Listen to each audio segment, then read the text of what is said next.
Hello everyone and welcome to another one of these fun interview episodes of the SWW show. I'm Mike. Again, AJ is somewhere in Michigan. We don't know where he's floating, I think. I don't understand how Michigan works. Anyway, I have two guests with me to talk about a very interesting and stylized games. Let's start with, I know we just talked about it. I'm going to do the American version. I'm sorry. Let's start with Gunther. Can you give me, I guess I said your name, tell me the game we're here to talk about? So, I'm the designer of Resolution, which is like this kind of little pixel art game, Zelda-like thing, and I made the kind of graphics and the writing of this kind of thing. Perfect. And then we also have with us... I'm Richie. I'm probably officially the programmer or the technical guy, but mostly my job was kind of taking this insane amount of creative output my brother generates and kind of form something that kind of works on a computer. For the record, I appreciate how that he tried to make it sound like it wasn't headache-inducing, but it totally sounds like you give him headaches, by the way. It's like I take whatever he gives me and, like, make it work. So people don't hate it. Not so much. Perfect, so yeah. Whichever one of you probably, do you guys mind telling me, so you guys are Monolith of Minds is your studio name, so do you guys mind giving us, like, the quick 30-second background of the studio as we jump into the game? Oh god, so the second background. We didn't even consider this thing to be a studio like a couple of months ago because I mean the kind of story goes back like 5 years ago when we just were like I wouldn't really call it bored, but maybe I call it bored and try to figure out that we make a video game, which is probably pretty stupid as you can imagine. And so things basically went along over years and years and years and years, and eventually this kind of baby became so insanely big that we realized, okay, we have to give it a name and have to wrap it in some kind of proper costume. And the costume obviously involved naming a company or basically creating a company to publish this kind of video game, and that's when this kind of name Monolith of Minds emerged. And yeah, we're running with it for the last 2 years, something like that. And it was just released like 2 weeks ago?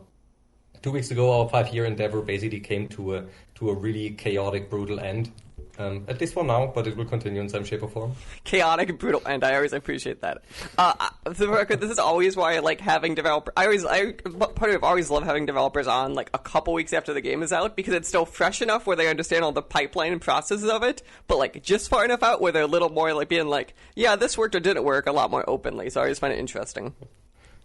Maybe we should head up with this kind of disclaimer that this is our first video game, and before that we had basically no kind of affiliation with the kind of industry, no idea what we are doing basically, and absolutely all kind of skills that we had to pick up over the last couple of years, we basically had to start from scratch. So it's really hard to basically put us in this kind of categories or throw around this kind of fancy words and what everybody's doing and how things are connected, because for us this is all like pretty crazy trial and error for the last couple of years, and we ended up with something at least that we think is pretty decent, but it's really hard to compare it to all this kind of industry veterans and industry ideas and like best practices and so on. For us, it's basically just like still feels like pure chaos, and because it pretty much is.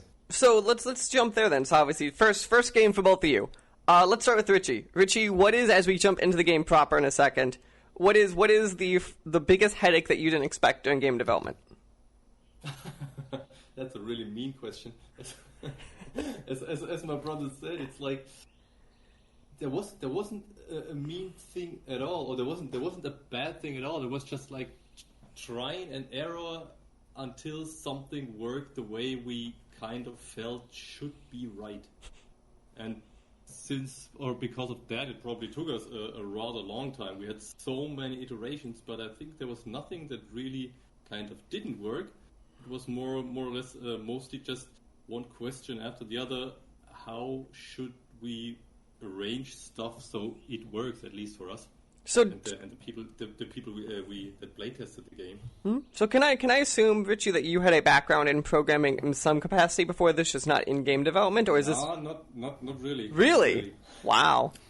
Mine, I had a couple of courses in school and stuff like that, and a little bit side courses in university, but mostly programming the whole game was my first real programming adventure. But maybe you want to add, that you like have this kind of background as a physicist, so that you can at least with some math equip and then some logic. I mean, that was like probably pretty helpful. Yeah, probably. Yeah, because that's what I was very curious, because so my joke has always been, fundamentally, is every single person who takes their first programming class is probably going to fall flat on their face, because half of programming is learning how to think like a programmer. So probably your physicist background helped you with that part of the thinking part of it. Yeah, I mean, as I said, I had some coding classes at school, and I really loved it, and then I took some... During my physics studies, I took some classes in university as well, but this was just like minor stuff. So I learned the basics or the main ideas, and I dabbled a little bit around with Python and Java and stuff like that. But I never participated in a real programming project or something like that. But I love to tickle around with technology, with programs, with toolkits, whatsoever. And so that was just, again, one of those stories where we just played around with some stuff, with some technologies, with the game engine. Like, how can we kind of create some stuff that is kind of fun or quirky with it, and then we just ran with it, and it grew and grew and got bigger and bigger, and yeah, a couple of years later we have a full-featured video game. Nice. Gunther, don't expect me to get you out of that question too. There has to be a headache that you didn't expect going into this. Man, expectations are a weird thing, right? You always think that you have them, but I guess letting go is probably the worst kind of expectation that you have to overcome. No, I guess the hardest thing for me at least to figure out, but I also think it's true for my brother as well, was how many goddamn fights we had to fight and how long we actually have to hold our breath to get through this kind of thing. Because, like you start pretty naive. You think like, okay, video game, what's that? Like you have a couple of graphics, you have a little bit of logic, you just make them move and connect in some shape or form, and then there's like magic coming out of it. That's basically it. But you never really get to the point where you realize that everything in between, what we try to call game design, I guess, they really have to learn them while you're applying some things to some others. And eventually you realize, goddamn, we have so different perspectives on things, we have to debate them. And, lucky us, we're like twins for like 38 years by now, so we have learned how to fight the fights. But I didn't expect so many fights to go down, because eventually we got to the point where we really debated every damn little detail, whatever it might be, just from the graphics to the effects to the sounds to absolutely everything that is somehow going on in such a video game. And there was a time where we every little step that we made, we ended up in like huge fights that basically took on for a couple of hours all the time. But after going through these amounts of fights and discussions in the end, we got into a pretty calm mode, actually, where we had said everything that we had to say, and we figured out how the other one is basically thinking about certain things. And from there, it became like a pretty smooth flow all along the way to the end. Perfect. And I guess this was something that I never really estimated or thought about in this kind of capacity before that. Because, on the other hand, and this is probably something that everybody jumping into such an endeavor can feel like, is you're not setting out to do 5-year projects. That for a normal person, this is not something that you do, like 1 year, maybe 2 years at max. But setting off for a 5-year journey to learn how to video game, that's pretty out of scope of what you basically spend your time doing, right? Yeah, no, that is for sure an expectation. Everyone walks in. What's the old joke? It's like every war ever, right? Every war ever. The joke is every general is like, we'll be back home by Christmas. Every game ever, they're like, it'll be a couple months. And then you'll hear, exactly. We're here 5 years later discussing the thing that took not a couple months. Yeah, exactly. The last 10% take as much time as the first 90. That's just because you get to the end that 91% and everything just breaks and you go, but all my code works. Oh yeah, in particular, if you're like a seasoned pro, of course you know what you're capable of. But if you're learning these kind of things while you're applying them, then you obviously get better, and then you look back at what you've been doing so far, and you want to do it over, and then you want to do it over again and again and again, and you just keep like pushing yourself to the point where you eventually realize, oh man, if I just keep reinventing myself and everything that I've been doing so far, I will never get to some kind of conclusion. So you have to get to this kind of point where like, God damn it, I have to finish with what I have learned so far. And this is also like a stretch that is probably much longer than what you would anticipate. Do you mean the term content complete should be a rule that we all have to stick to, but every developer goes, but I can add one more weapon? Yeah, probably. Can you see that with a lot of indie games that are coming out, that you have the feeling, so it's like a really good game, but why do I have like 20 or 30 weapon options even though I just use 2? I'm pretty sure that's exactly what happens there. Just like because you can, it's not because it's necessary or valuable, but because you've learned to create these kind of things so fast. No man, I think one of the most valuable lessons that everybody is eventually picking up when they dive into such big endeavors is that you should start as small as possible, and then you should need to iterate this kind of, let's say, first level or a couple of very first mechanics over and over and over and over until you're at the point where it feels mostly very solid, it's fun to do, it's like really scalable and so on and so on. And this is by far not how we started. We started probably the exact opposite way. We just created a couple of levels, and then we added the next level, and while we added the second level, we changed the first level, then we added the third level and changed the second and the third level, and this kept on going almost to the end, where we basically, all the time we figured out something new, we had to go back to the whole full game with all its like play hours and all this kind of wide stretches, and had to redo them and rework them and change physics, dynamics, and everything over and over and over, basically on the full game, not on a small prototype. And this is something that for the next game we will definitely change massively. Sit down for a year, just build the kind of basic prototype, the basic engine, and then let this kind of thing grow very organically. But I guess that's the kind of thing that you have to go through if you start learning such a skill set. Yeah, no, that makes sense. So let's jump into one of the initial questions I had, because I was poking at the demo that was out today on the game, and one of the things that I'm very interested in, because there are some games that kind of look and act like this, but honestly, you guys are very unique, and I think the way you look and the way the game sounds and theme of it. What were you guys' big inspirations while you're making this game? Of what were you pulling from, either as in fiction or in video games? Oh God, we get this question quite a lot.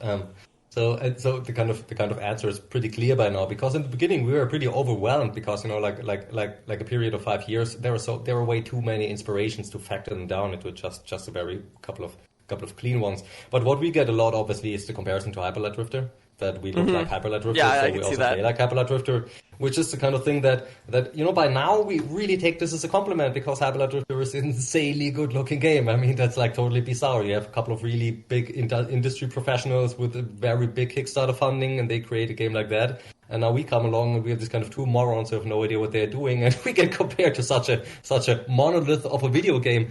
That's pretty cool actually, but the things, it started different. It started that the kind of visual style really started from Sword and Sorcery, which I really admire even until today, that I'm looking at Sword and Sorcery and I'm like, it's one of the prettiest, most well-designed video games ever. But I didn't want it to be gray and shaded, and I didn't have any kind of capability before diving into my kind of first pixel art. So I went with Sword and Sorcery and tried to make it colorful, and behold, it ended up looking like Hyper Light Drifter, which is pretty funny from our point of view.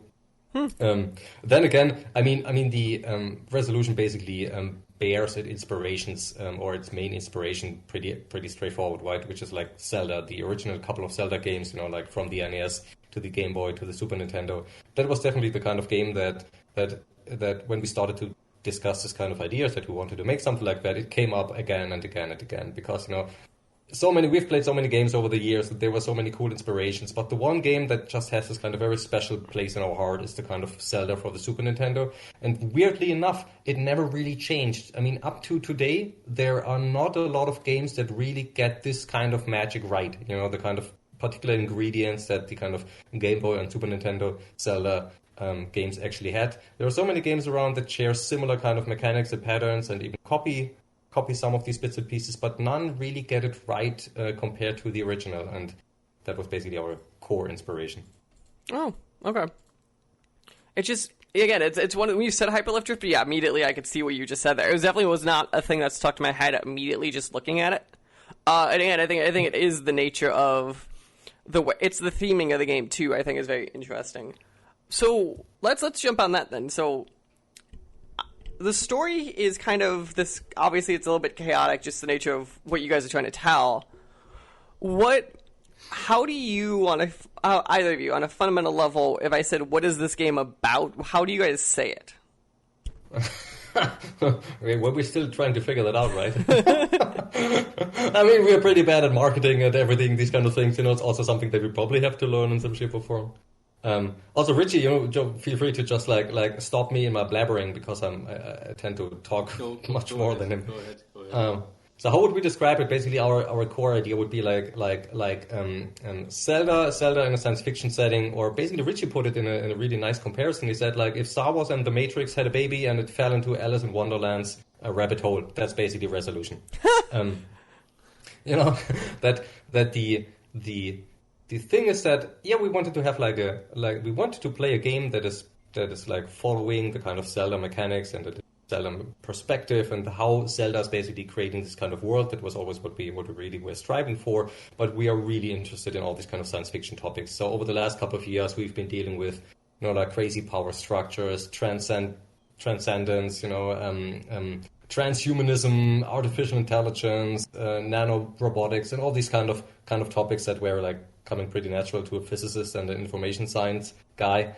So we've been dabbling quite a bit with that. And then eventually we got to the point where we had to write a story, and we started to take these kind of bits and pieces together and just try to form a world, try to create a space that we think might be reasonable, that the kind of world might be unfolding in this kind of direction. But then we realized, okay, this is just like a sci-fi, cyberpunk, neo, dark game, which we didn't like, so we added like a lots and lots of crazy Final Fantasy, Alice in Wonderland elements to it, because, probably because we're kids of the 80s, video games were always a bit crazy, it was not just like being gritty and real, but just like be fun and be weird, because that's what video games can do. So that was, these were the kind of things that made the whole thing move along, Mm-hmm. Take lots of Zelda, science fiction, and plenty of weirdness. Perfect. Okay. And don't worry, go on, Richie. No, it's like one example we always brought up is like there's this one thing where the first Mario Bros games where you just jump on top of a walking mushroom and kill it, and it's just like it's just like that. No one thinks about it, no one questions, but it's kind of cool. Or you're flying turtles all around. It's just a video game, and that's kind of cool. And we really wanted to have that in there, so we created weird characters, and they all have names and look funny and funny shapes and funny colors and all these things. Yeah, it makes you think, right? And I think I remember at this kind of point where we started, we were like very, very bored by too many cliches, right? And the cliches were pretty obvious, like a dungeon crawler, high fantasy, where the kind of good-looking elven boy is beating orcs and mean blobs in a cave, right? And on the other hand, you had like space marines and humanities trying to get out of space, and then there are this kind of high-tech aliens coming along, and the best thing that these kind of advanced high-tech aliens want to do is eat humanity, and so the space marines have to fight back, and these kind of two topics kept on repeating itself over and over and over and over, to the point where you're like, no, if we try something like that, we really would like to break free of these kind of very, very cliche-riddled kind of storytelling sides of a video game. So this kind of world basically emerged.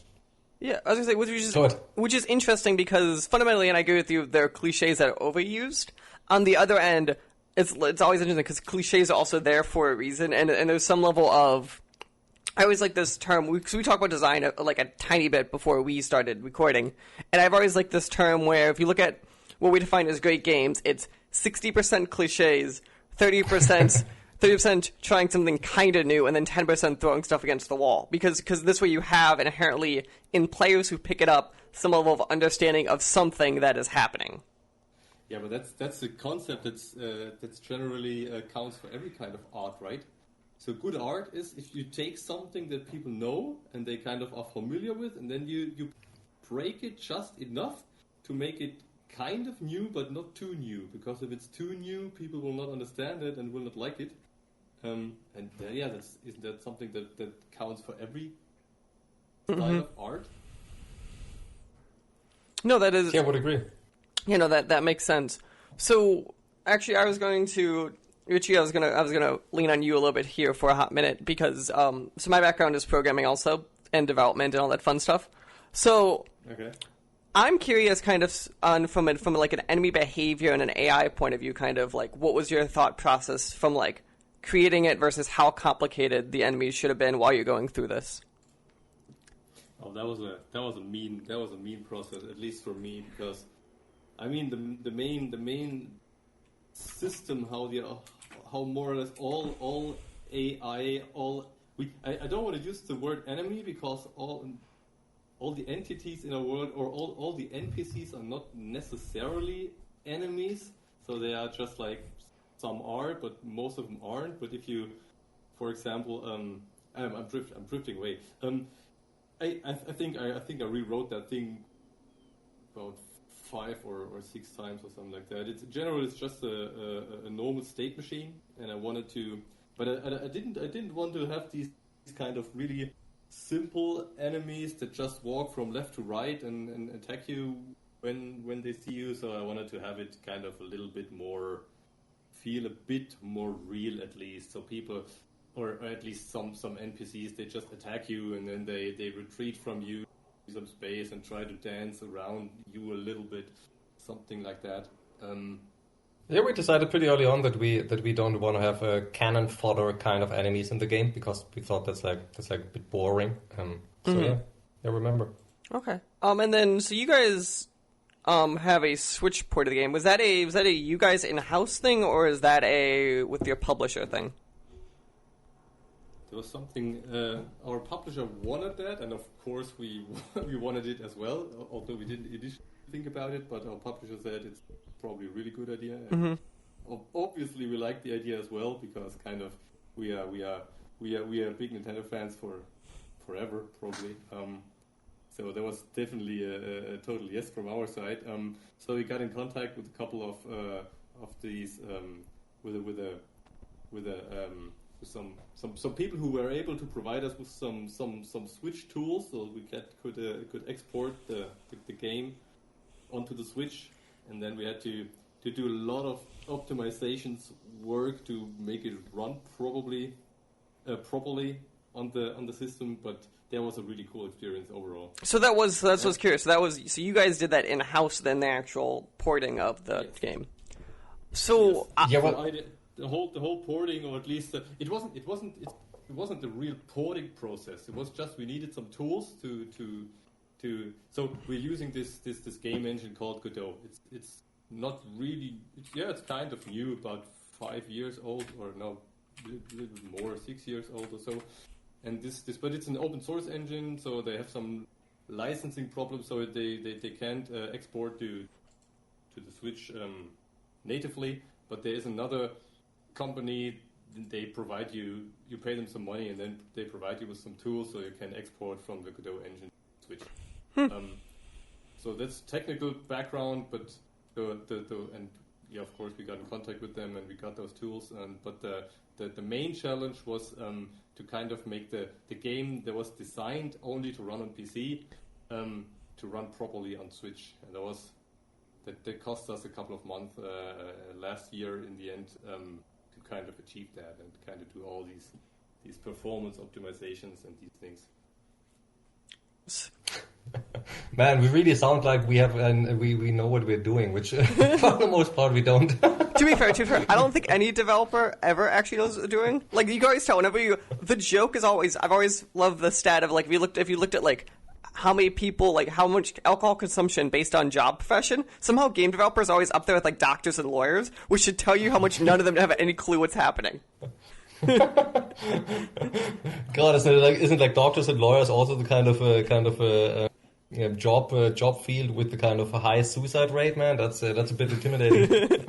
But like that's the line. If you ask any developer, like you go through the process, any developer, like I always like the idea of like every 6 months the developer should have to take a picture of themselves so you could see the transition to madness, and then like 4 years later they have like no hair, they've aged 80 years. It's like the equivalent to like leading a country. You just see that person age immensely. What are you programming in? What's your game engine of choice? I usually use Unity, but that's just because I was trained on Unity over time. Okay. So, But yes. But can Unity export to Switch out of the box? You need to get the key from Nintendo, but they do have an SDK out. Unity, what's nice about Unity, it's the same with Unreal with Unity, where they have, as long as you get permissions from the developers, like from the console holders, you then get a key that you submit into Unity Engine, and it lets you then access that SDK. Okay. But that's again from it being a giant platform is why.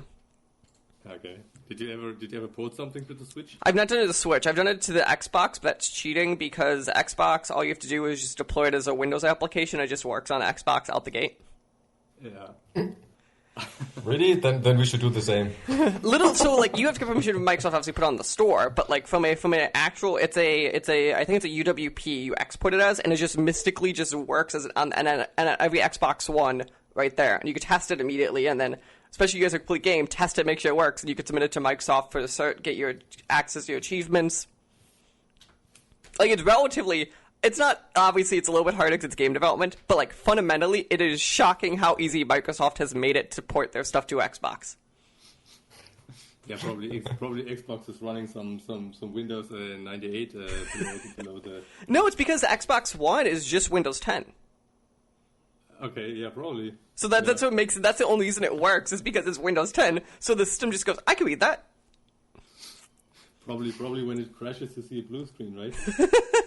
I have heard stories of you could boot I thought there was patch issues early on where you could boot it into like Windows debug mode and stuff.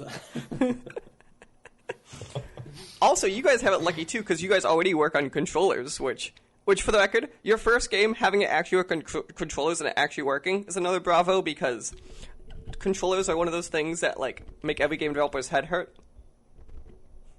Oh, really? Totally. For us, it was the other way around, right? Input is such a pain. It's so insanely complex, and I mean, but I'm really proud of that. That's probably some of my biggest achievements ever. After we released the game 2 weeks ago, we released the first version 2 weeks ago, but I think 4 weeks ago we realized that probably a lot of people. So we totally focused the whole development onto playing the game with the controller. Of course, you are able to play it with just the keyboard, but we just like this kind of game has to be played with the controller.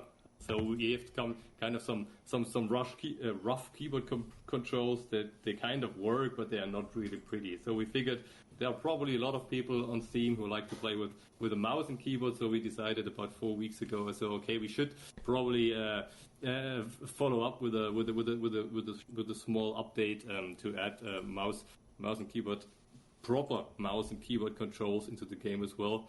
So I started about 4 weeks, and I think last week on what was it, Friday? On Friday we released the first patch and added proper mouse support, and now you can you can instantly, at least on a computer, on a PC, you can switch between only keyboard controls, mouse and keyboard controls, and controller controls instantly without restarting the game and or whatever. And I'm really, really proud of that. Nice. So I know we're getting a little bit longer than what I told you guys, but I feel like this conversation has been going really well. So I've got to ask also now, as we keep saying, the game has been out for a couple of weeks. How are you guys feeling now that the game's been out, it's been on both the systems, and like you've had probably a chance at some capacity to breathe? So I think we just had this kind of phone call this morning, and we realized that we're pretty much at the same state right now. So like for people who are looking at something like that from the outside, it's like there's nothing, and then there's suddenly the release and everything explodes, and you get all the kind of interactions with everybody, press, people, players, feedback, reviews, and so on. But from the inside, it's the complete opposite. You just don't stop working, because things like when you work, you basically try to polish the game until the day it is released, and on the day it is released, and also a couple of weeks before that, you just shift into this kind of marketing mode, and you start to answer more emails and get all this kind of store assets ready, and keep interacting with the game, and everybody who's also interacting with the game, keep them like happy and try to get this kind of thing going. So you're never really getting to this one clear moment where things are behind you. But I think I can clearly say for the two of us that in the launch week, we were totally burned out and basically going through the whole emotional spectrum basically on an hourly basis, you know, from crying to laughing to being depressed to being happy, you know, basically all these kind of emotions in a very short amount of time, all the time for at least a couple of days. And then there was this kind of Saturday where we are just like, we had such an amount of cognitive interaction and having all these interviews and talking to streamers and getting the kind of feedback and, you know, all these kind of interactions and dynamics all around the game. People try to get the achievements and ask how this is going on, and they really dealt with the game. And there was so much going on that the weekend after launch, we launched on a Thursday, we are just like totally devastated and completely brain dead, basically. And I think it took us another like 3 to 4 days to somehow, you know, like balance each other out again and get to the point where we can reasonably start to talk and think again. And I think by now we're already working on the first big update again, you know, like we're basically back to normal already. But looking back, I can clearly say this is a once in a lifetime experience, you know, working for 5 years on your first video game and then basically ship it out to the world and getting all this kind of massive flood of feedback and excitement and everything like that. I guess this is something that you know, like that's why you start doing something in the first place, right? Mm-hmm. Do you have a similar experience that you can share or something on these lines?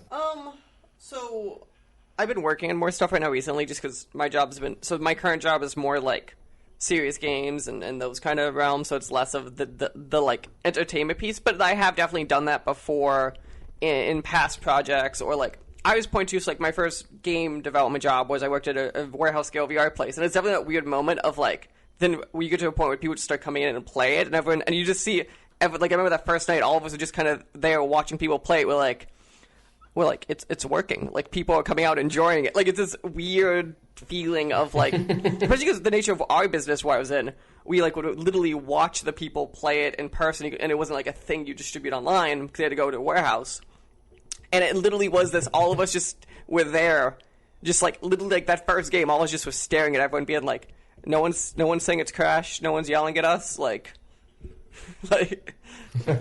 Yeah, that's a weird feeling when we had the first couple of playtesters. So I think the first playtesters we had, they never played kind of like old Zelda games and stuff like that, and they were so lost, and afterwards we were confused. Oh man, our game is too complicated, no one gets it. And then a couple of days later we had a couple of playtesters, or we invited a friend, and she kind of played these kind of games when she was a kid as well, and she grabbed this controller and she's just paced through the game, and she got it. She got the whole thing from the first second, and we were just sitting there just giggling. That is such an insane cool feeling when you realize people are kind of really getting what you're doing, and they like it, and they fall into this world, and they want to know what's up, and that is insanely cool. Mm-hmm. Yeah, and picking up this kind of feedback is probably the most cherishable part of such a big project, actually, because we did plenty of playtesting over the last few years, obviously. But it's always really hard to sit down with someone and give them the controller and say, now play, and particularly like go and enjoy it, because you know, you're sitting there and you have your pen and paper ready and you're watching what they are doing, and you know, they know that you are watching them and basically analyzing what they are doing. So you're really never getting to the point where people are really letting go and just immerse themselves into the game. Is always this kind of slightly disconnected position to the game experience itself. But we knew to the point that at least we got some good feedback regarding the visuals and the sound, and it also seemed that people are enjoying the kind of mechanics and everything like that. But you know, like a game comes together on so many dimensions, not just these kind of fractured little bits and pieces, but it's basically the kind of how the whole thing basically emerges. And that is the coolest part, actually, when the game is out and people all across the world, you know, particularly people that you've never met in your life, pick it up and they write you a feedback, and the feedback is just like, I had a damn good time. And that's like absolutely magic, you know, seeing that things are not for everybody, but at least for some are coming together to the point where you're getting some serious, real emotions out of people somewhere around the world. And that's fantastic. That's a fantastic feeling. No, that is excellent. So I've got to ask, and I know both of you are going to walk around this as fast as humanly possible as we get to the end of this. what is next for you guys? Can you discuss some past either that next patch you're working on, whether there's a new project you guys have started prototyping? Is there anything you guys concretely in the works, or is it still kind of you're still on the high on this and you're still figuring it out? No, this will be already announced basically at the weekend or next week. We're already starting with the first update. We have a couple of updates planned. These are basically all like areas in Resolution that we always had at the back of our mind. Maybe we also started them in some shape or form, but we didn't get to finish them because everything else was like, well, the kind of priorities basically shifted. So we will continue to support Resolution with a couple of content updates over the next few months. And I'm pretty sure that, like later this year, we might be starting to work on, the next game after Resolution, because from our point of view, we didn't just make a video game, we created a world. That world is basically begging for more stories to be told in. So there will be probably more of the same thing, but just different. Weird stuff, yeah. Perfect. Well, guys, I want to say again, thanks for sitting down and talking to me today, especially with weird time zones where it's my morning, your afternoon. He literally woke me up to message me this morning. That's the level of time zone differences we're talking about here.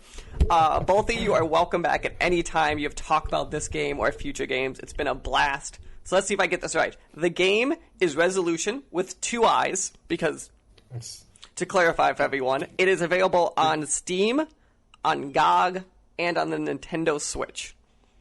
Correct. Perfect. And the game is $20 US, or whatever your local equivalent is? Yeah, I think, there was some like weird kind of math going. I think it's much cheaper on Steam, but you have to check it out. I don't really have the numbers right now. Okay. Perfect. Well, man, Mike, thanks a lot, man. That was our first podcast ever, and I think we enjoyed it, right? Yeah, that was cool. Perfect. Thanks for having us. Yep. Yeah. Well, enjoy the rest of your day, guys. Cool, man. Bye-bye. Bye-bye. Hello, everyone, and welcome to another interview special of the SWW show. I'm Mike. Today with me, I have a bunch of guests. And just a warning, 2 of them are actors, so I expect this to be a loud episode. Maybe lower your audio just a little bit. No offense. I love actors. I just know what happens when I get a bunch of you in a room together. That's all right. Perfect. Well, let's start by introducing everyone. Do you mind, Tim? We'll start with you. Kind of tell us your name, what you do, all that fun stuff. Sure. Yeah, I'm Tim Cowles. I am a director, producer, writer at Diavecchia Studios, and we make video games, murder mystery games. Perfect. Clemens, what about you? Hi, I'm Clemens Kuring, and I'm playing Poe in Dark Knight. I'm a screen stage and voice actor. Perfect. And then lastly, we have... I'm Leah. I play Ellis Monroe in Dark Knights of Pearl Monroe, and I am an actor. Perfect. So let's start with the obvious thing. Tim, obviously this I'd say is your baby is probably the best way of calling it. Let's start with. So what is the game we're here to talk about? Which let's get the term right. It's Dark Knights with Poe and Monroe would be the term for it. Dark Knights with Pearl Monroe is the name of the game. Yeah. So let's start with it. What is this game? Oh, as we talk about it, and we're back. Okay, Tim. Yeah, you're absolutely going to have to ask me that again. Let's start with so Dark Knights with Poe and Monroe is the name of the game. What is the game? It's a FMV video game, which means that it mainly contains full motion video, so like a live action TV show, as it were. There's 6 episodes of kind of supernatural series for you to work your way through as the radio host Poe and Monroe, who are here with us today. And it's set in the fictional town of August, which we created in the Shape-Shifting Detective, so it's a spin-off from that game. Immediately, and then we'll get into the fun parts. I have some stuff with the actors second too. Why make an FMV game? just because I find them interesting because I feel like they still happen, but it's definitely I think would probably agree the 90s was the heyday of the FMV video game. So I'm kind of curious why you stick with this genre. I don't think the 90s was the heyday. When do you think it was? It obviously came around then. That was when it mainly, you saw things like Phantasmagoria, Tex Murphy, all those kind of high budget FMV games with people like Mark Hamill and all these kind of big names coming in then. And then it had quite a quick decline with lots of people copying it afterwards. And then you've got games like Her Story, which recently came out, won various BAFTAs and things for acting, and really kind of started perhaps a resurgence now, or kind of 3 or 4 years ago, of F&V games coming back. Have you seen any of those games? Yeah, no, I've seen some of those. I guess I didn't think of it that way. It's very interesting way of putting it. Not seen Her Story, no? Or Contradiction, or any of those games which kind of, really put the acting back in and took away the stigma, really, that people kind of associate with F&V games. Okay.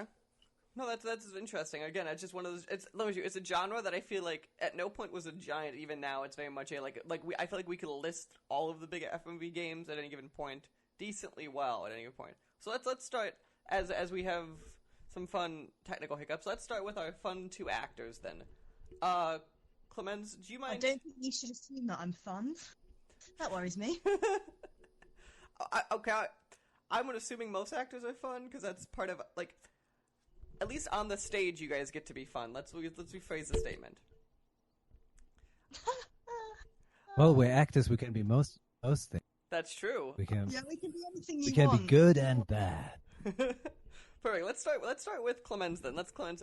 Can you tell us about your character that you played in this game? Oh, yeah. Well, Poe is obviously the co-host of Dark Knights with Poe radio show on Radio August station, town of August, with the fictional town in which the shape-shifting detective and Dark Knight of Monroe take place. And I'm running that show together with Alice Maria. So we established those characters in shape-shifting detective, and Poe he's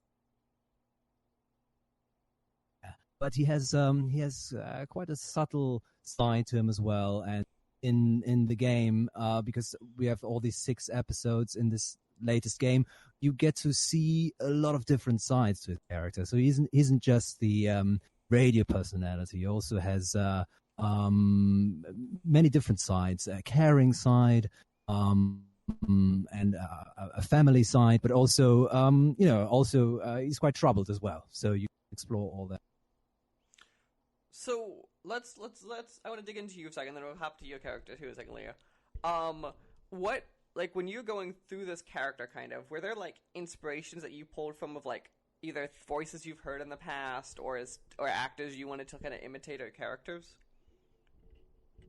Well, I mean, of course, there's the kind of slightly a bombastic radio type personality who wants to make it quite grand. So there's a tradition of that both on stage, screen, and of course on radio for people who want to provide that kind of entertainment, because the show is quite it's quite dark and macabre and mysterious. So it's kind of this gothic flair. So yeah, there's been a lot of for that from the gothic there's Vincent Price. That's the kind of personality. But that's just the radio person. Mm-hmm. He obviously a private person. Yeah, no, that makes perfect sense. Let's talk to you, Leo. Let's talk about let's talk about, you get to play how would you describe good old Monroe that you play? I would describe Monroe as, she was a newcomer to the town of August, and she's struck up this particular relationship, I suppose you would call it, with her counter radio host, with Poe. But she's very sweet and she's very loving, but she also would defend the things that she cares about. She really will go out of her way for people, and I think that's what makes her I think that's why a lot of people like her, is that when she loves something and when she cares about something, she will go out of her way for it. And I think she's very adorable. Adorable. That's an interesting term for that. I'll give it that, especially in the theming of these episodes and stuff. So yeah, I mean, I think what's nice about her is that she's such a contrast to Poe. I think that's why they make such a good team, because you've got the 2 extremities there. And I think that's why, because I've had a lot of the fans have come back to me and been like, oh, she's adorable, I'm smitten with her, oh, she's so cute, she's so lovely. And I think that makes, she's kind of like a nice, I think like a nice lift in the game. Okay. So, Tim, I've got to ask, when you were casting and creating these characters, were these the two actors you always had in mind, or is it kind of like you just mistakenly came out and you're like, they're perfect? Well, we'd already worked with Clemens and Lear in Shapeshifting Detective, so they'd already gone through like the casting ringer then. And then we had them back for Christmas to do a Christmas special for Adventure Gamers website, because they often ask, especially FMV creators, to do kind of Christmas messages for fans and things. So we had them back to do that, and also to play the Shapeshifting Detective as a playthrough on Twitch, like a developer playthrough. So we totally knew what we were dealing with, and we got on really well before. So we thought we'd keep them on and do the series. And I mean, Pearl Monroe itself, when we put casting for the extras, we had, I guess, over 1,000 applicants. So it takes quite a long time, and getting an FMV game is only easy if you pick up the camera yourself.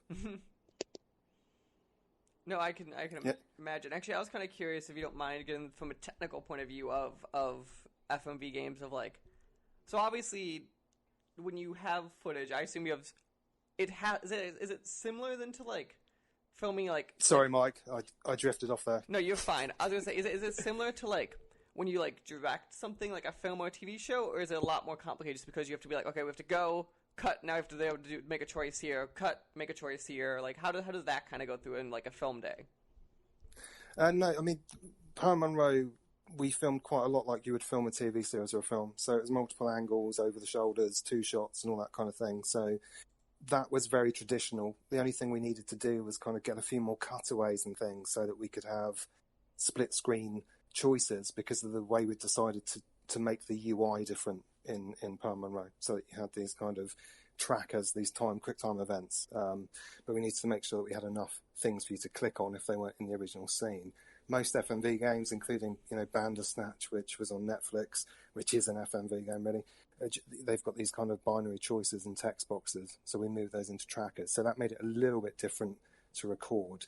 The other 2 games we've done mainly direct camera, mainly first person kind of POV. So they were a lot easier, because you had a static subject and you just stuck a camera in front of them, lit it, and we could really go through stuff really quickly.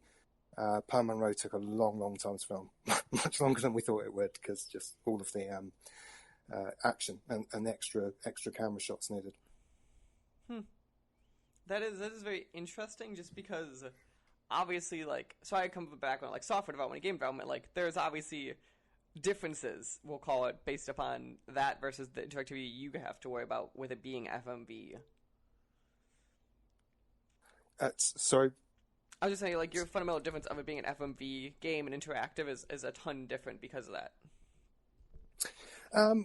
Well, one of the scenes, I don't know if you've played Pearl Monroe or not, but I mean, one of the episodes there, you're kind of navigating your way through And this is called technical difficulties, everyone. This is why we all love technology, right? The modern world. The modern world where we're all in quarantine in our separate corners, and we all love technology, but everyone's using and overloading all of the systems. Yeah, so in a way, technology is a blessing. A blessing.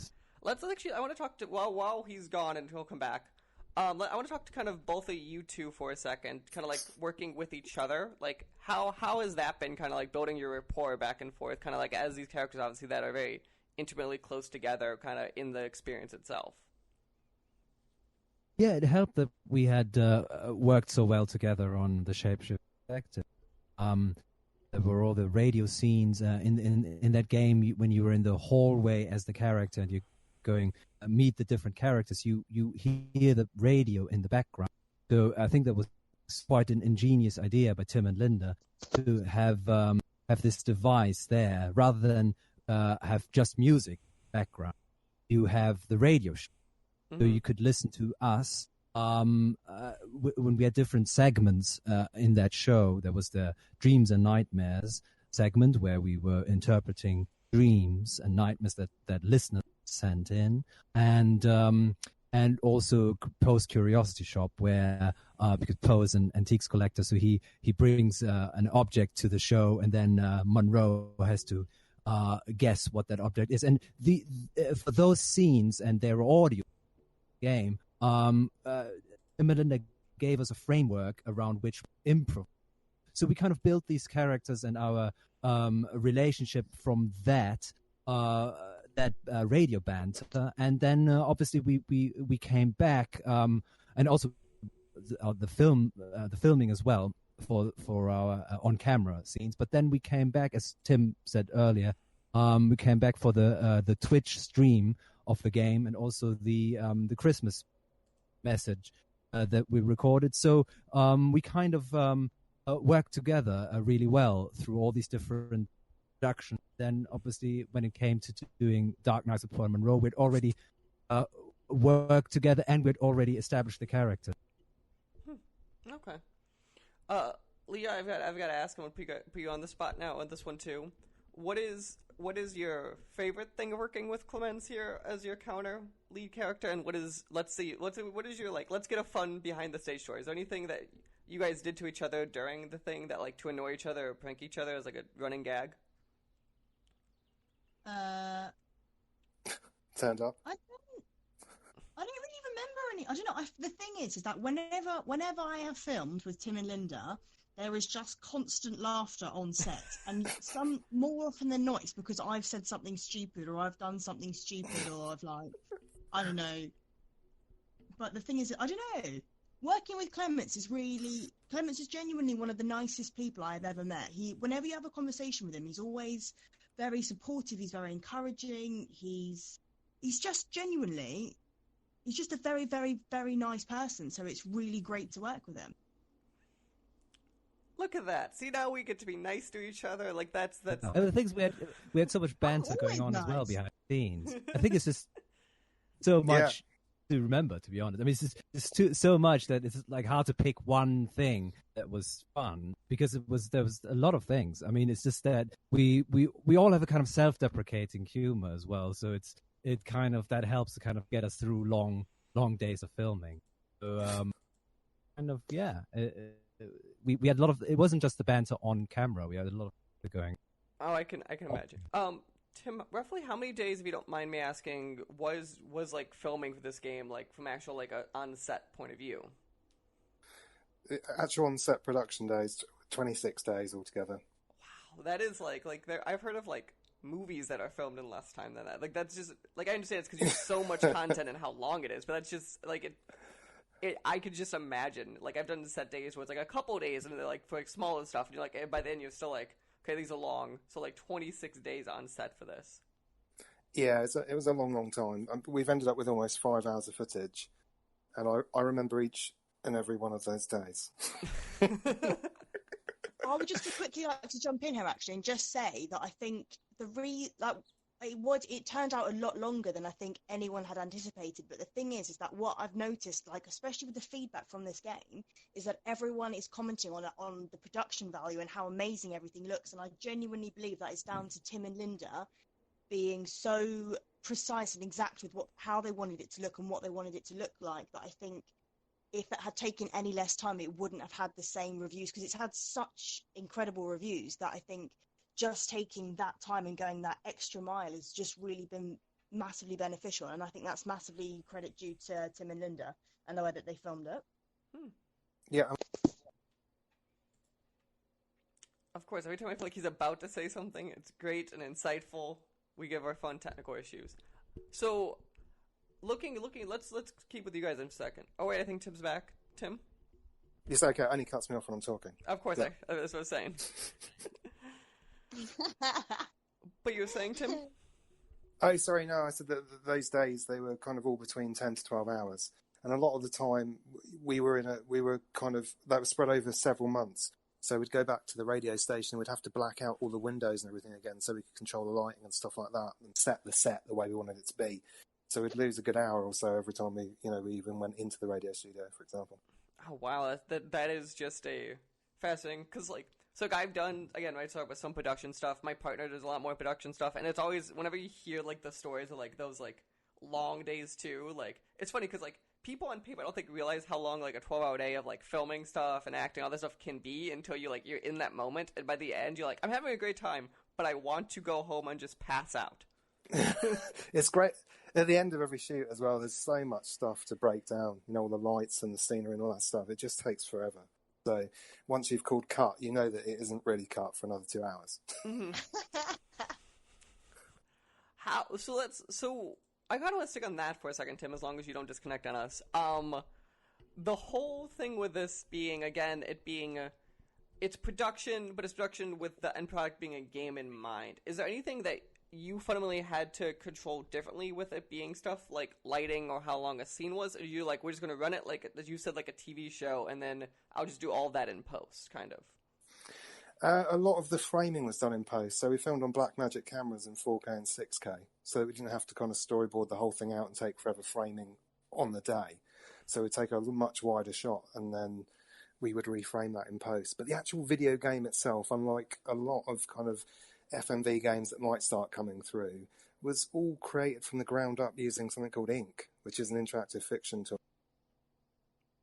Interesting. I don't think I've ever heard of Ink before, and that's a very unique, interesting idea tool. So, so for both of you two being the ones acting on the product, is there a difference that you guys felt being part of this thing that was ended up being like an FMV product, like an interactive, versus like your backgrounds maybe in more normal, I say normal, but more like what is assumed as regular production shots and stuff? Yes, just in terms of, as Tim had explained, in terms of the technical aspect of it, it's very similar to a film and TV production. But obviously there's things like when we have the choices on screen where the player can decide which way they want to go. And the way they want the story to progress. Those bits are obviously they're extended. So we would have these moments where our characters would be contemplating what to do next. So that is kind of just in terms of a character realism. That is obviously not as realistic. But then again, for a game, that works really well because you're keeping the suspense of those moments. What's the character going to do? But of course, someone wouldn't necessarily think 30 seconds or about what to do next. But it's quite fun to do that. Just kind of remain in that moment before you make that decision as the character. So it's very interesting that part. And obviously, the other thing that's quite different to regular films would be the branching, the different branches you can decide to explore as the player, which means that as our characters we would play out different ways of dealing with situations. So there can be some really things that can go really wrong. So it's a lot of fun for us actors to play that out, like the worst outcome, but also the really positive outcome. So that's something you don't get regular production. Would you also agree that being the case, Leah? What I would say, because I think I said this in a previous interview that we did, and I think this is really, this is why it was such a good opportunity, because what happens is that usually when you're acting something, it has one pathway and it goes down one route. With an FMV game, what you're dealing with is you have a scene and it will have a different ending and it will lead on to something else, and all these branches happen. So you have an opportunity as an actor to explore so many other avenues. So rather than it just going down one ending, you have to make sure that the scene that you're in, that you can perform it in a certain way that it can then lead into different endings. And that, as an actor, is a beautiful, beautiful thing, because you're able to explore so much more.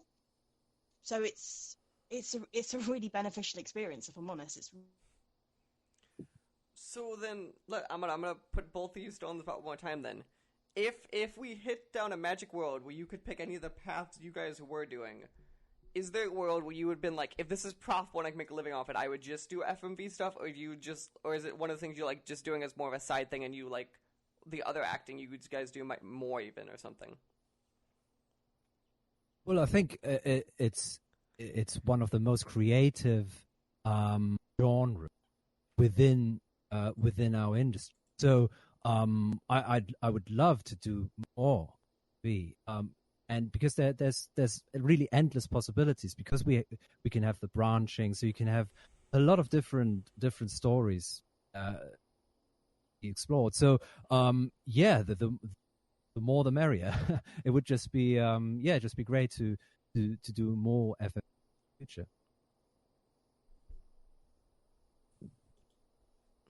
Okay.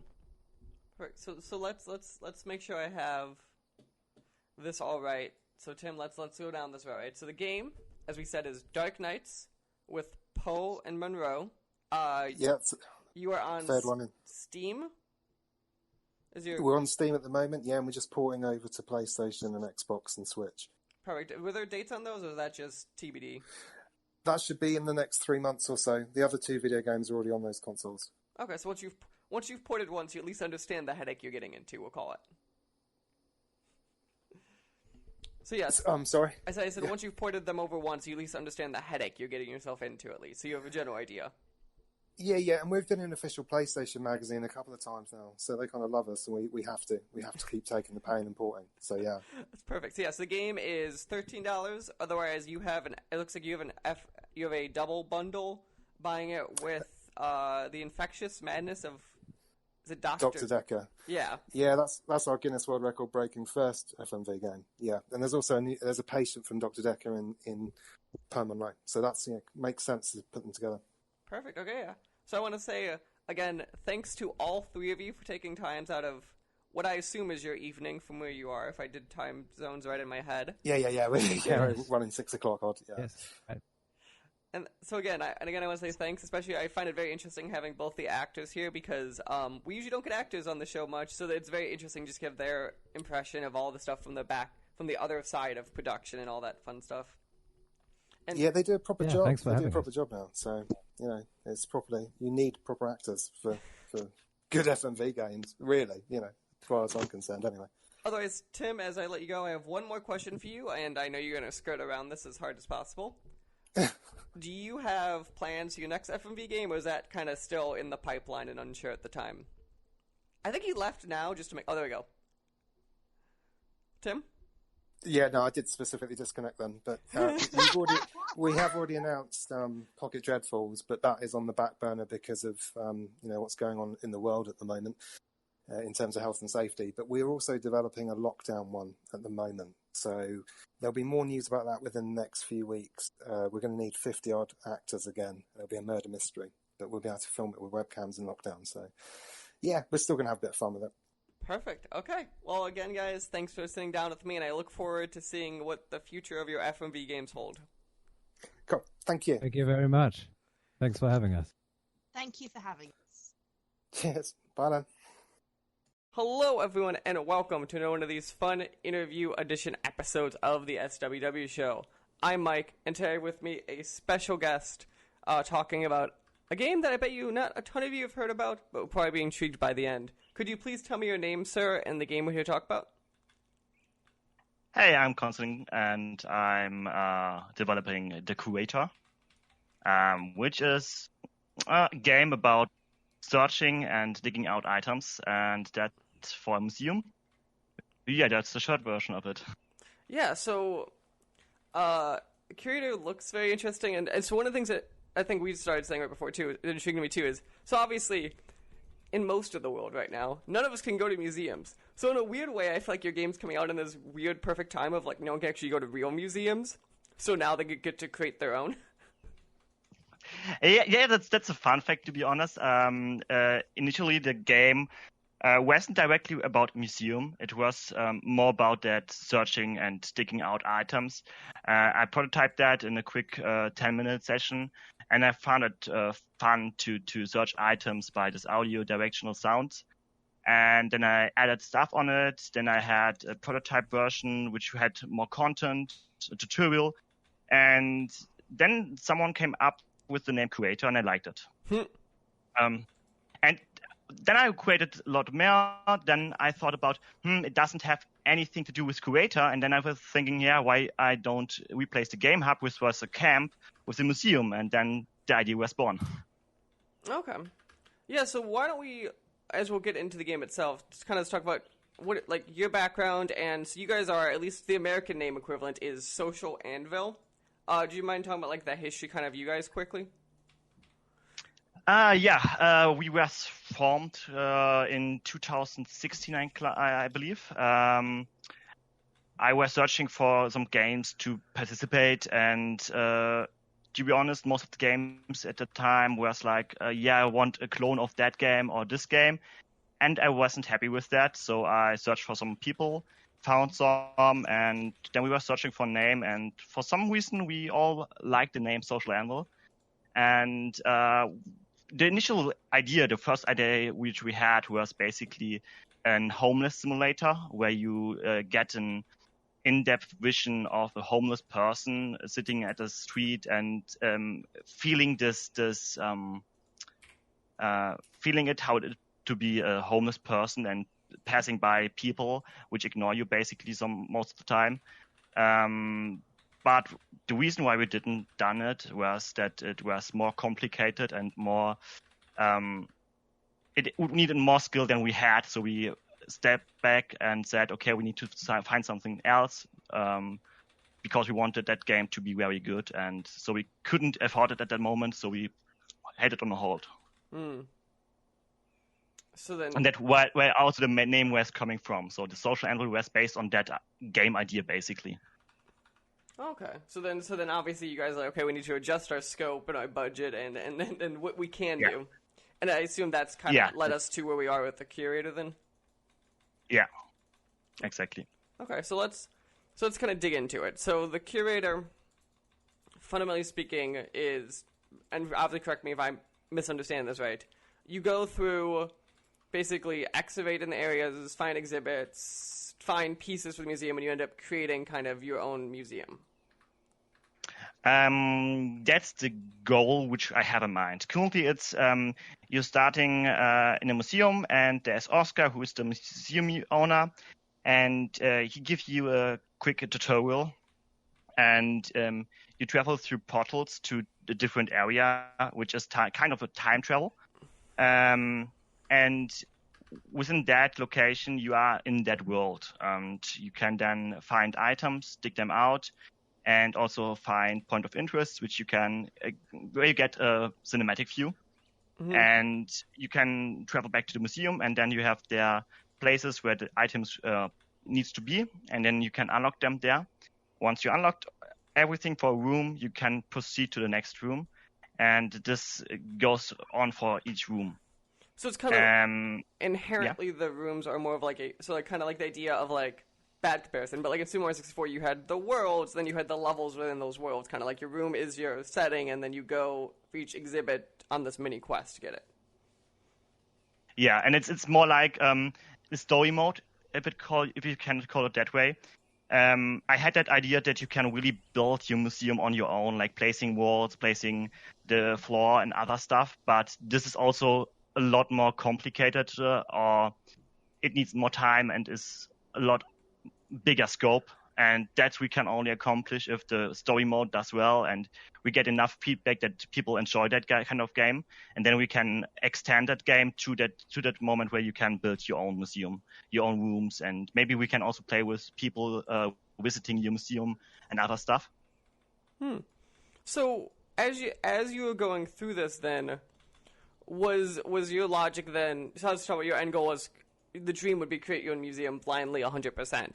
But like as you've kind of gone through this process, then is there like a museum kind of like you're like imitating that you really liked growing up, or is it kind of like just this idea of like what museums should be in your head? Honestly, currently it's just separating rooms and trying to find a theme based in this like century or base, let's say, overall topic, which is in the first chapter, the pirates. So every room has kind of a setting. The first one is the tutorial, which is kindly not really topicked, but the second one is a fort, basically, where we might introduce some ghosts fighting. The second one is in a jungle, and the third one will be in kind of a general Manson thing. and will pass you to different aspects of the time. Interesting. So let's start. So you're starting with pirates. Is it just? I assume pirates are just something you really like. We had in the legacy version, we had the first one, first area which was ritual things like medieval stuff, and the second one was pirate. And for some reason, I liked the pirate map and the feeling of it. So I take the pirate theme for the rework of the game and took this as the first start theme. Also, one thing that's very cool about the pirates that you think if you think about pirate topic, you immediately think about islands. And creating islands is much easier than an open world where you have like different areas where you can all walk to. So we have a directly way to separate things and keep things small for the start, so we can extend on that and don't have an too overcomplicated and overscoped project at the beginning. So we can start small and expand with the time and with the feedback we get. Okay. No, and that also makes sense too about the idea of islands relatively, because it's game development, being easier to create than a whole world. Because you're like, okay, I could sub-segment this one island, see what works and doesn't work, and then when I get to new islands, they give them be bigger on pieces that do work within this system. Yeah, exactly. So let's look at this pirate thing, because that's the ones that, like you said, you're working on first, kind of like probably is the most fleshed. When you're going through and being like, I want this piece in the museum in this pirate theme, how are you going through and deciding what pieces like would be like for the pirate theme and how what ways the players would get them? In the first chapter, we didn't concentrate too much on that topic. We just chose randomly items that could fit in that area. Especially because doing research of that would stretch the scope of the project a lot. And in the first chapter, we really just wanted to be ensured to have the base game there. Mm-hmm. And to explain it more, with chapter 2, for example, we get a new theme, a new overall theme.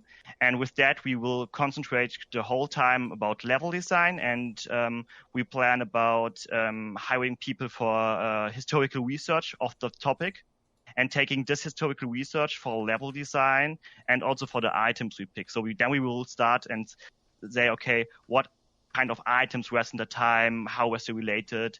We also thought about getting some description which are as good as possible, historically correct. But that is something we still need to consider and see how many information we get. And chapter 2 will get a lot bigger map. We'll get some more detail in it. And we'll get the new standard of the game. And after that, there will be coming the third chapter, which is the finishing chapter, basically, which will get more detail on the museum and will add specific detail on the museum and add some stuff which I had in mind but wasn't able to do at the beginning. And how it works is that we add chapter 2, which will keep chapter 1 as it is. And then we will go to chapter 3.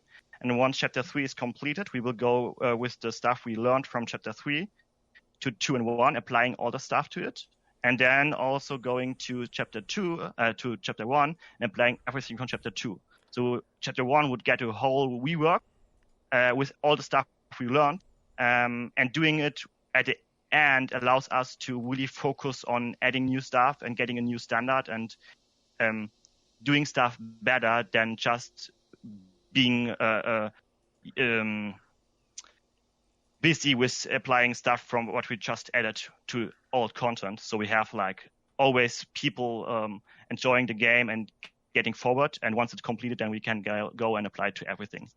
Then all the stuff like searching historical facts to the pirate items would get in place. So we will completely rework chapter 1 with items and also all the locations. Mm-hmm. So I find that very interesting in the sense of, so like you guys are going into early access. You guys are, going into early access, which we're about to get to in a second. And I find that interesting because fundamentally what that means is and this probably will end up being a good thing because how you change the game, but the player who starts in this early access build now and then comes back a year later and plays that exact same level then will probably have a fundamental different experience just because of what you learned in those later levels. Yeah. And I choose early access because it's a good way to really do this stuff. Like give players the opportunity to follow your development and also give feedback early on and supporting the development. Because I don't think that the large version I would be able to do in a lot of detail and doing very high level research of historical facts if I wouldn't go to early access, because all the money I get in the early access will get reinvested in the game and making the game better. So, well, it's like reinvesting the money at the end. Mm-hmm. Yeah, no, that makes sense. Obviously, that we talk about early access as this great beta tool, but early access is also logistically a great tool of funding mechanism also. Yeah. Yeah. So then, while you're in early access then, do you have a timeline in mind for staying in early access? Overall, I would say 1 year. But as development goes on, stuff will change. So a currently plan is that we invest 3 months for the next patch. So chapter one will release with now, also I think in 1 day, a bit hours more. Once that is released, we will have 3 months. We already started on the next chapter, and then another 3 months for chapter 3, and then we have a half year where we could add other stuff, which might come to the stuff we learned, or maybe a patch will take longer than we thought. But I think 1 year is something which is reachable, and I think 1 year should be doable, but that's really depends on how the feedback comes to us. If there's a lot of feedback, for example, the sandbox mode where you can build your own museum and people really want that in, this will take a lot more time than the story mode itself. So that would stretch maybe the content. Mm-hmm. No, that makes sense. I'm just picturing in my head how logistically of building your own museum, like all the thousands of pieces just to make it right, just physics-wise even, and I'm like, yeah, that it sounds great on paper, and then you start developing that, and I can see how every single day is a new headache. Yeah, that's something I learned in the past 5 years, basically, that every idea you have in mind completely is different if you try it out and you play it. Most of the time, it doesn't make any fun, and it's very difficult to find that piece that make it fun. Mm-hmm. Mm-hmm. I think something I didn't mention is, I think 1 or 2 weeks earlier, I just added a new feature into the game, which is basically a puzzle system. So you have images which are separated in pieces, and you can then put them together to get an image. And once you have that, then a search location will get revealed. So you can go into levels and search for luck, but you won't aware about the search locations. But if you do that puzzle, you will get a blue circle about the location.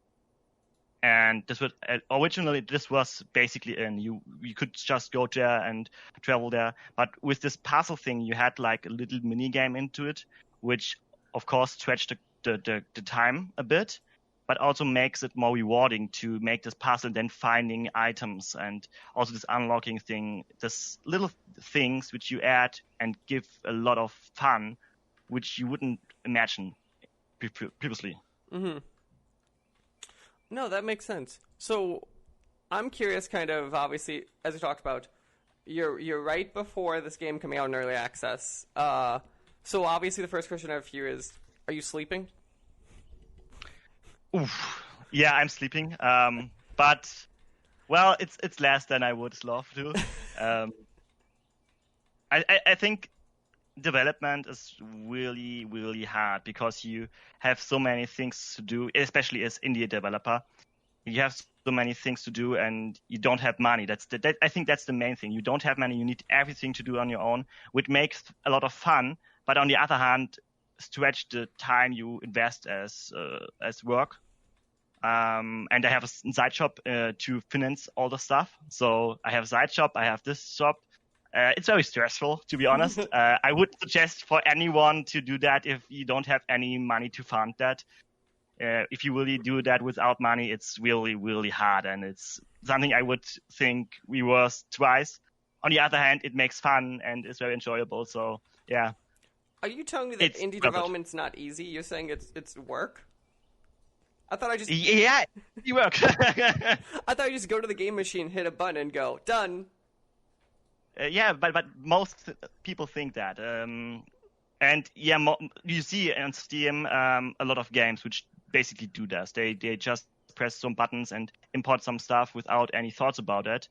But you see that directly if you watch an title, and that's, I think, that the main thing about game development is this process from the idea to really playing it and being able to visualize what you have in mind and doing that in a fun way.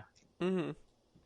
No, that makes sense. Yeah, that is something I do appreciate for the game record, because there are way too often where I look at games on Steam and I go, I know that Unity asset pack, and I could tell you just switch two things. Yeah. Where yours, like, obviously you guys are on tighter budgets, so maybe you have some like predefined art, but it's very much a like, there is a vision here, there is uniqueness here. It's not like you didn't copy and paste stuff on any fundamental level.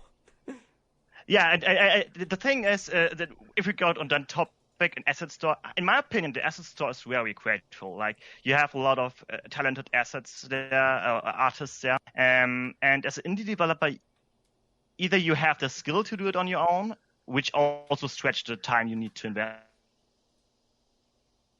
or you buy assets. The only difference which I see, in my opinion, is the exclusivity you don't have if you buy assets. And as long you don't just take the demo scene and paste it in, and you really use that asset and understand the assets, because all the assets you buy, they are meant in a specific way to create stuff. So you need to learn that asset, you need to invest time. So it's not just copy paste. You need to really get into that stuff to use it right. No, and I agree 100%. There's definitely there's a line and there's a place for using the assets, but you have to use the asset like individually and unique. It's not like the idea of getting an asset off the asset store is, I need the specific piece. I can't spend $1,000 paying an artist to make it for me. But at the same time, I have a unique goal for this piece. I don't just want to take the little city from this asset store, place it in, grab another asset of UI, place it in, and grab the asset pack for Quest Systems, place it in, and now I have a game. Yeah.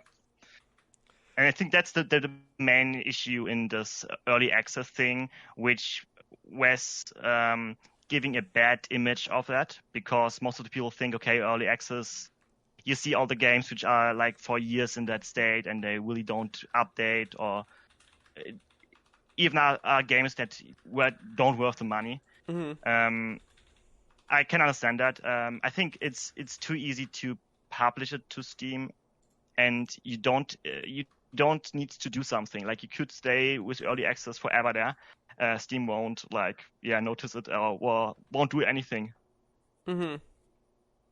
And I think that's the issue. Like, Steam would need to go in and say, hey, you need to do something, or you need to really prove a specific content or quality at least. Yeah, no, I think that makes a good thing. So as we get to the tail end of this, then I've got to ask you, kind of as you're, so again, right before launch, you're not stressed at all. If there's anything that you want people to leave this with about your game, or something really cool about your game, what is it? That's a tough one.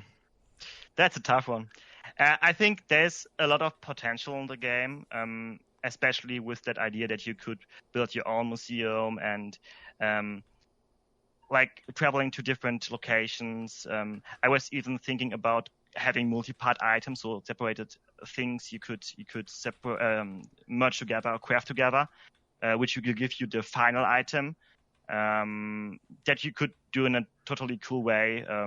But that's some topic which we'll need to research and other stuff. Also, there could be stuff with like ship size, real life ships or objects in the museum. But that's all stuff that needs to be developed and researched. But I think there's a lot of potential. Chapter 1 isn't a full AAA game. It's not like that you get 3 hours of gameplay. I think average time is 1 hour for the first chapter, which is, in my opinion, okay.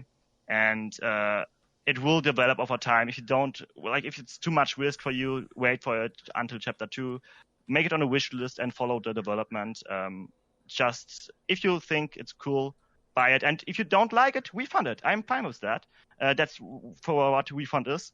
And if you think that would be a cool game for you, a relaxing game maybe, go and watch it, and maybe play it. Perfect. So I don't see it on Steam, and I know currency is weird. What does the game cost when it comes out? $14.99. And then is that currently the plan for it to stay that when it comes out, or do you plan on doing one of those games where it ups their price as you go? You get 50% in the first week. I think that's the discount you have, the initial discount. Okay. And I will increase pricing with content updates, but that's something I need to see on the go.